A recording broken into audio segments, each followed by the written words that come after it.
Hello guys and welcome to my channel movies now Hindi. तो दोस्तों हम शुरू करते हैं थ्रिलिंग सीरीज वैम्पायर डायरीज के एपिसोड 7 जिसका नाम है हॉन्टेड।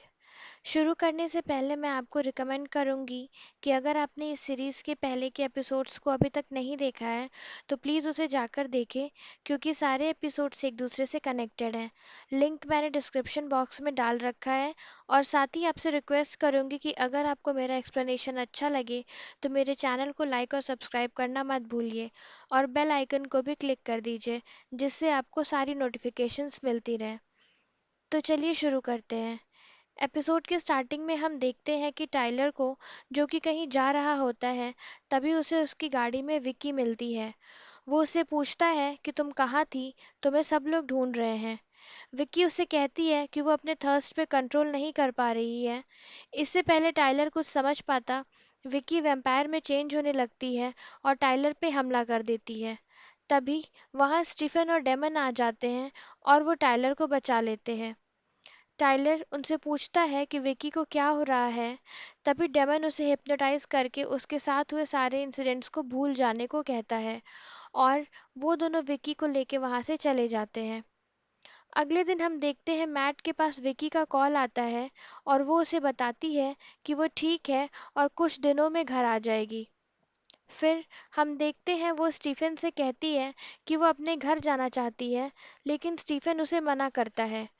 वो कहता है कि तुम वैम्पायर में बदल रही हो और तुम्हें अपने थर्स्ट पे कंट्रोल नहीं कर पा रही, इसलिए तुम्हें बाहर नहीं जाना चाहिए। तभी डेमन बताता है कि न्यूज़ में लोगन के मौत के बारे में कोई खबर नहीं है और ऐसा लग रहा है कि वो लोग इसे छुपाने की कोशिश कर रहे हैं। फिर हम देखते हैं स्टीफन को, जो कि विकी को समझा रहा होता है कि उसे ह्यूमन ब्लड के बजाय एनिमल ब्लड पे जिंदा रहने की कोशिश करनी चाहिए, और दूसरी तरफ डेमन उसे कह रहा होता है कि उसे ह्यूमन ब्लड पीना चाहिए और उसके बाद उनकी मेमोरी इरेज कर देनी चाहिए। जिस पे स्टीफन विकी से कहता है कि ये इतना आसान नहीं है। अगर तुम किसी का ब्लड पियोगी तो कंट्रोल नहीं कर पाओगी और उसे मार डालोगी, क्योंकि तुम अभी वैम्पायर बनी हो, जिससे तुम अपने ऊपर कंट्रोल नहीं रख सकती। इसके लिए सालों की प्रैक्टिस चाहिए। फिर वो उसे एनिमल ब्लड देता है ट्राई करने के लिए, और वो ब्लड विकी को पसंद आता है। तभी डेमन घर से बाहर जा रहा होता है और उसे एलिना मिलती है, जो कि स्टीफन से मिलना चाहती है। आगे हम देखते हैं बॉनी को, जो कि अपनी दादी से उन लोग की हिस्ट्री के बारे में पूछ रही होती है। उसकी दादी बताती है कि उनकी फैमिली सैलम से मिस्टिक फॉल्स में 1692 में आई थी। वो बताती है कि हमारे एंसेस्टर्स 100 ईयर्स से यहाँ पर सीक्रेटली रह रहे थे और वो नहीं चाहते थे कि इंसानों को उन विचेस के बारे में पता चले। वो बोनी से कहती है कि वो अपनी शक्तियों का गलत इस्तेमाल कर अपने आप को और विचेस को खतरे में ना डाले। उसे अपनी पावर का जिम्मेदारी से यूज़ करना सीखना होगा। आगे हम देखते हैं मेयर को, जो कि अपनी वाइफ कैरल से बात कर रहा होता है कि उन्होंने वो वॉच खो दी है और अगर वैम्पायर को उस वॉच के राज के बारे में पता चल गया होगा तो वो उन लोग पे भी हमला कर सकता है। वो उससे कहता है कि उन्हें वैम्पायर को पहले ढूंढना होगा, इससे पहले कि वो उन्हें ढूंढ ले। ये सारी बातें उसी रेस्टोरेंट में बैठा डेमन सुन रहा होता है।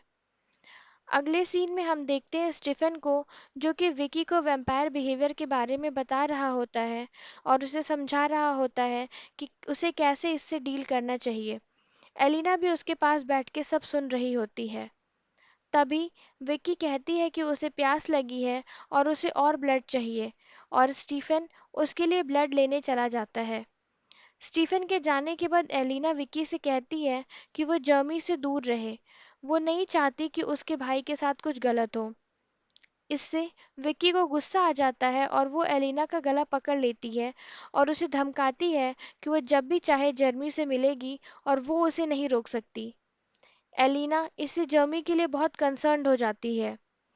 आगे हम देखते हैं डेमन को, जो कि विकी को लेके घर के बाहर जा रहा होता है, लेकिन स्टीफन उसे रोकता है और कहता है कि विकी इसके लिए तैयार नहीं है। लेकिन डेमन स्टीफन की बात नहीं मानता और उसे लेके चला जाता है। डेमन उसे वैम्पायर्स के ट्रिक बताता है और तभी विकी वो ट्रिक्स यूज़ करके वहाँ से भाग जाती है और वो पहुँच जाती है अपने घर। वो घर में घुसने की कोशिश करती है लेकिन वो घुस नहीं पा रही होती है। उसे कुछ समझ नहीं आता। वो मैट को बुलाती है। मैट उसे देख के बहुत खुश हो जाता है और उससे कहता है कि वो घर के अंदर आ जाए। और हम देखते हैं कि विकी अब घर के अंदर चली जाती है। इससे हमें एक और राज पता चलता है कि वैम्पायर बिना घर के ओनर के इनवाइट किए अंदर नहीं जा सकते। वो बात कर ही रहे होते हैं तब तक स्टीफन आ जाता है, जिससे विक्की कहती है कि वो स्टीफन को घर के अंदर ना आने को बोले क्योंकि वो उससे बात नहीं करना चाहती। मैट स्टीफन को मना कर देता है और वहां से जाने को कहता है। आगे हम देखते हैं विकी को, जो कि जर्मी को मैसेज करती है मिलने के लिए और उसे स्कूल की हैलोवीन पार्टी में बुलाती है। दूसरी तरफ हम देखते हैं स्कूल में हैलोवीन पार्टी चल रही होती है और सभी वहां आए हुए होते हैं। वहीं पर डेमन, जो कि कैरल से अचानक से मिलने पहुंच जाता है, वो उसे हिप्नोटाइज करके सारे राज जानना चाहता है।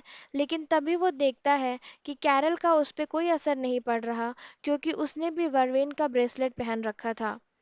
लेकिन डेमन किसी तरह उसे अपनी बातों में उलझा के सारे राज निकलवा लेता है और वो जान जाता है कि वो किस तरह वैम्पायर को ढूंढ रहे हैं।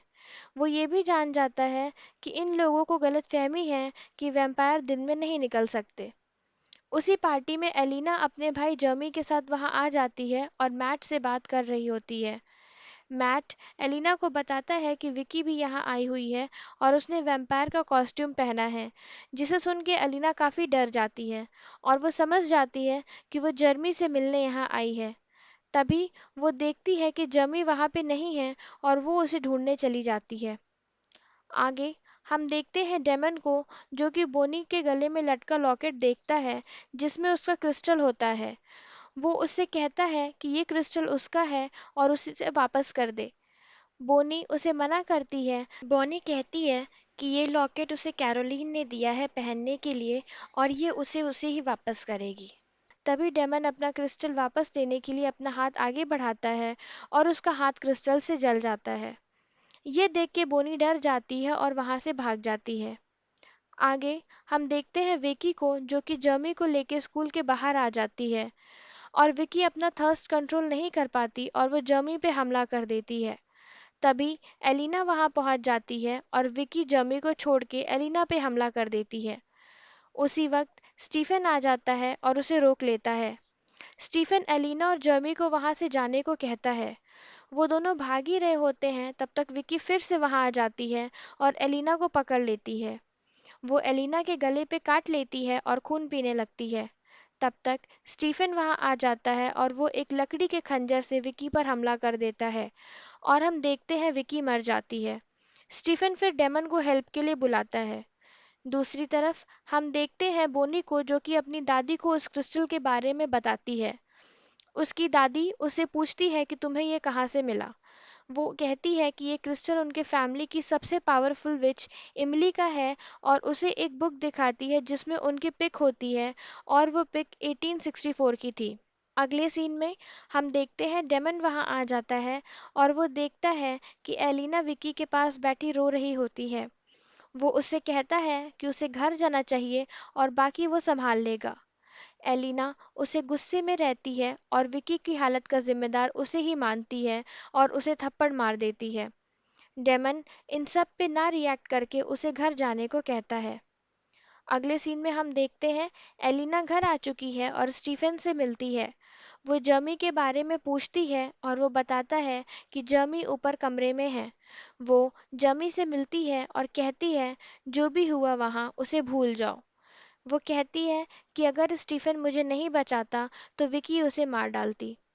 फिर वो स्टीफन के पास आती है और कहती है कि जर्मी की हालत अच्छी नहीं है। वो उसे जर्मी को कंपेल करके विकी के बारे में सारी चीज़ें भूलने को कहती है, जिस पे स्टीफन कहता है कि वो डेमन के इतना पावरफुल नहीं है। तभी वहाँ डेमन आ जाता है और एलिना से कहता है कि अगर वो ये चाहती है तो वो उसके लिए ये कर सकता है।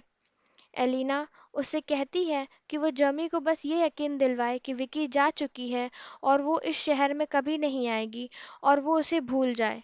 और ये सुन के डेमन जर्मी के पास चला जाता है। एलिना स्टीफन के पास आ जाती है और उससे कहती है कि काश वो भी उसके बारे में सब कुछ भूल सकती। और तभी डेमन आ जाता है और बताता है कि उसने वो कर दिया जो वो चाहती थी। और यहीं पे इस एपिसोड का एंड हो जाता है। तो गाइस, उम्मीद है आपको ये एपिसोड पसंद आया होगा। Thank you so much for watching this video. मिलते हैं अगले एपिसोड में। तब तक के लिए goodbye and take care.